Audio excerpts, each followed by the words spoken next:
Welcome to the new lesson of Change of Voice, and the lesson number 5 is all about simple past tense.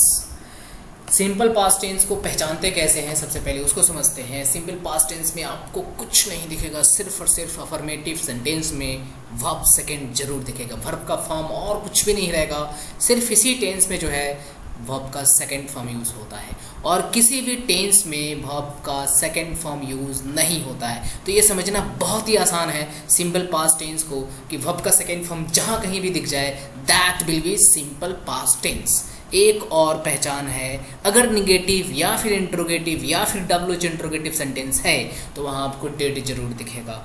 Did के साथ not रहे न रहे verb first जरूर दिखेगा, तो वो भी पहचान होता है सिंपल पास्ट टेंस का। ठीक है, ये डिड जो है ये आपको सेकंड फॉर्म को इंडिकेट करा रहा है। ये सेकंड फॉर्म है, ये सेकंड फॉर्म है। तो वैसे भी आप समझ सकते हैं कि जैसे ही सेकंड फॉर्म आएगा वैसे ही सिंपल पास्ट टेंस होना ही होना है। तो आइए देख लेते हैं इसका। और ये हमेशा याद रखना है कि डिड जो है, डिड को सिंपल प्रेजेंट की तरह जैसे डू डज उसमें यूज़ नहीं करते थे, इस टेंस में भी डिड को यूज़ नहीं करेंगे, सिर्फ और सिर्फ पैसिव वॉइस में। पैसिव वॉइस में अगर डिड आता है, सॉरी एक्टिव वॉइस में अगर आता है तो पैसिव वॉइस में डिड को नहीं रखना है, उसके जगह पर एक्सिलरी वर्ब आएगा जो पैसिव वॉइस में इसका आता है। तो सबसे पहले पैसिव वॉइस रूल देख लेते हैं। सब्जेक्ट होगा और इसका जो एक्सिलरी वर्ब होगा, हेल्पिंग वर्ब होगा, वाज या फिर वर होगा। वाज सिंगुलर, वर प्लूरल के लिए यूज़ होता है। फिर वर्ब थर्ड यूज़ होगा। अगर सेकेंड फॉर्म है तो ये थर्ड फॉर्म हो जाएगा, अगर डिड के साथ फर्स्ट फॉर्म है ये तो थर्ड फॉर्म हो जाएगा। इसके बाद बाई आएगा और ऑब्जेक्ट आएगा। This is the simple logical way of passive voice. यही रूल है हमारा। सब्जेक्ट यहाँ हेल्पिंग वर्ब के जगह पर हमने क्या बैठा दिया, वॉज वेयर में से कोई एक बैठा दिया। बैठाना किसके ऊपर है, डिपेंड करता है टोटली सब्जेक्ट के ऊपर। Okay, so the first example लेते हैं। Bus driver knocked down the pedestrian. अब आपको इसमें पहचानना है कि ये सिंपल पास्ट टेंस है या नहीं है। तो आप देखो नॉक डाउन, तो ये नॉक डाउन देखकर आप कहोगे ये तो थर्ड फॉर्म भी होता है, सेकंड फॉर्म भी होता है। देन हाउ टू आइडेंटिफाई कि ये कैसे श्योर करोगे कि आपका ये जो नॉक डाउन है ये सेकंड फॉर्म ही है। तो इसके पहले देखना है कि एक्सिलरी वर्ब है क्या, नहीं है तो ये सेकंड फॉर्म है। अगर इसके पहले कोई भी एक्सिलरी वर्ब यूज़ हो जाता, is, are, am, was, were, helping verb कोई सा भी यूज़ हो जाता, तो ये जो आपको नॉक डाउन दिख रहा है वो सेकंड फॉर्म नहीं रहता, फिर वो थर्ड फॉर्म हो जाता। तो ये सिंपल पास्ट टेंस नहीं होता। सिंपल पास्ट टेंस में वर्ब का सेकंड फॉर्म अकेले आएगा। अगर ईडी फॉर्मेट में है तो आप कंफ्यूज मत होना, बस एक लॉजिकल पॉइंट याद रखना है कि इसके पहले कोई भी एक्सिलरी वर्ब यूज़ नहीं होना है, तब जाकर वो आपका वर्ब का सेकंड फॉर्म को इंडिकेट कराएगा और तब वो क्या हो जाएगा, सिंपल पास्ट टेंस हो जाएगा। सो come to the example.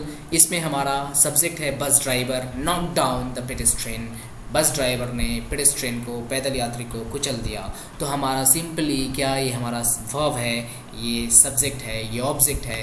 Then object will become subject. अब हमको वॉज और वेयर में से कोई एक यूज़ करना है। तो पेडेस्ट्रियन हमारा सिंगुलर है तो वॉज आएगा। नॉक डाउन हमारा थर्ड फॉर्म हो गया। ओके, अब ये देखो वॉज के साथ ये अभी बताए थे ईडी जो है, ईडी अगर कहीं भी दिख जाए और उसके पहले अगर हेल्पिंग वर्ब रहे तो वो क्या होता है, थर्ड फॉर्म होता है। तो ये देखो ये भी और ये भी, ये दोनों फॉर्म, यहाँ ये सेकंड फॉर्म का काम कर रहा है और यहाँ ये थर्ड फॉर्म का काम कर रहा है। कैसे पता चला, आपके पहले देख लो, इसके पहले आपके क्या है, हेल्पिंग वर्ब है, तो ये आपका थर्ड फॉर्म में काउंट होगा और ये सेकंड फॉर्म में काउंट होगा। इसके बाद बाय यूज़ करेंगे, by the bus driver. Okay, so come to the second example. Second example interrogative sentence है। Did the doctor skip the corona patients in quarantine. अब ये देखना है ये सिंपल पास्ट टेंस है या नहीं है। तो आप डिड से सिंपली समझ लो, डिड जैसे यूज़ हुआ that means simple past tense है। और डिड के साथ नॉट रहे न रहे वर्ब फर्स्ट जरूर रहेगा। तो देखो आपका ये किप है, किप हमेशा जो है ऐसा नहीं, किप जो है वर्ब का फर्स्ट फॉर्म है तो ऐसा नहीं कि वर्ब का फर्स्ट फॉर्म जो है हमेशा सिंपल प्रेजेंट टेंस को इंडिकेट कराएगा। उसके साथ एक्सिलरी वर्ब देखना पड़ेगा कैसा यूज़ हुआ है। तो डिड यूज़ हुआ है तो डिड यूज़ होने से वो कौन सा टेंस हो गया, आपका सिंपल पास्ट टेंस हो गया। ओके, अब आइए देखते हैं इसमें सब्जेक्ट कौन है, doctors. Doctors, who keep the doctors, किसको, द कोरोना पेशेंट्स को। और ये इन क्वारंटाइन जो है ये एक मोड है जिसमें उसको रखा गया है। तो ये हमारा जो है कम्प्लीमेंट है जो कहाँ पर आएगा, किप के बाद आएगा। आइसोलेशन में उसको रखा गया है, क्वारंटाइन मीन्स आइसोलेशन होता है। तो अब हमारे पास एक्सिलरी वर्ब जो यहाँ डिड है, लेकिन पैसिव वॉइस में हम लोग डिड यूज़ करते नहीं हैं। हम लोग क्या यूज़ करेंगे, वॉज वेयर में से कोई एक यूज़ करेंगे। यहाँ बताया गया है कि ignore did in passive voice, passive voice में डिड को यूज़ नहीं करना है।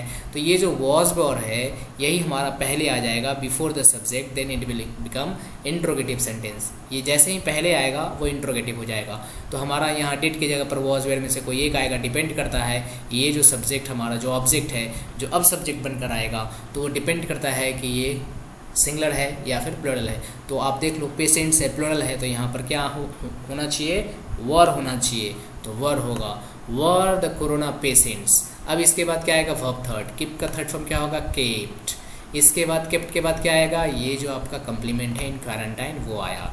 इसके बाद by the doctors with question mark. Okay, next example, why did you join swimming. अब इसमें हमारा वर्ब जो है that is join, you subject, ये स्विमिंग ऑब्जेक्ट है।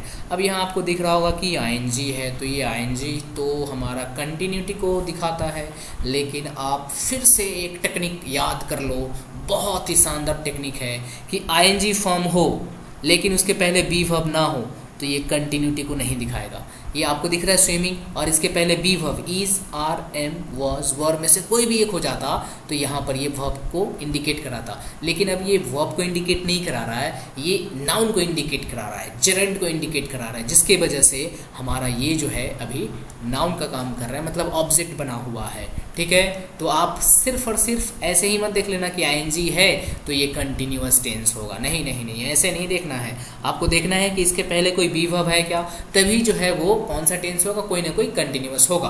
अगर प्रेजेंट का होगा, इज आर एम होगा तो प्रेजेंट कंटिन्यूअस हो जाता, वाज वेयर होता तो पास्ट कंटिन्यूअस हो जाता, लेकिन कुछ भी नहीं है, मतलब ये वर्ब का काम नहीं कर रहा है। वर्ब हमारा अभी कौन है, ज्वाइन, और ये डिड क्या है, हमारा एक्सिलरी वर्ब है, और टेंस डिड के वजह से क्या हो गया, सिंपल पास्ट टेंस है। तो ये जो हमारा ऑब्जेक्ट है जो स्विमिंग, वो सब्जेक्ट बनेगा।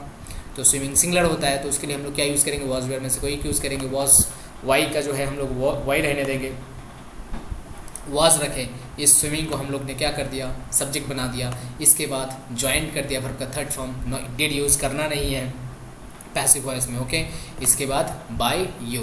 तो ये हमने सीखा सिंपल पास्ट टेंस को किस तरह से एक्टिव से पैसिव में कन्वर्ट करते हैं। तो आप जब ये समझ रहे हो चेंज ऑफ वॉइस, तो साथ में आप दो काम कर रहे हो, एक तो टेंस को भी समझ रहे हो कि देखकर इस टेंस को कैसे समझा जाएगा, दूसरी नंबर बात उसका पैसिव वॉइस क्या होता है, तीसरी नंबर बात इसमें जितना सारा टेक्निकल बात बताया गया है उन सबको भी आप नोट डाउन करते जाओ कि कैसे कैसे कैसे कैसे क्या होता है। जैसे स्विमिंग के बारे में बताया गया आपको, वो देख लेना है। जैसे वर्ब सेकंड के बारे में बताया गया कि वर्ब सेकंड वो कब होगा, खासकर ईडी वाले पार्ट में, तो वो सब आप नोट डाउन करते जाओगे, जिससे आपको बार बार वो भूल ना करो। तो नेक्स्ट पार्ट में देखते हैं सिंपल पास्ट टेंस को, कुछ एग्जांपल्स है जिसको आपको करना है। ये 5 क्वेश्चंस है that you have to solve. आप उस बेसिस पर जो फार्मूला अभी दिया गया है उस बेसिस पर इसको आप चेंज ऑफ वॉइस करो, और अगला जो क्लास होगा, अगला जो लेसन होगा, इसी सोल्यूशन के ऊपर हम लोग बात करेंगे कि 5 क्वेश्चंस को किस तरह से हमने सॉल्व आउट किया है। So thanks a lot for today, thank you.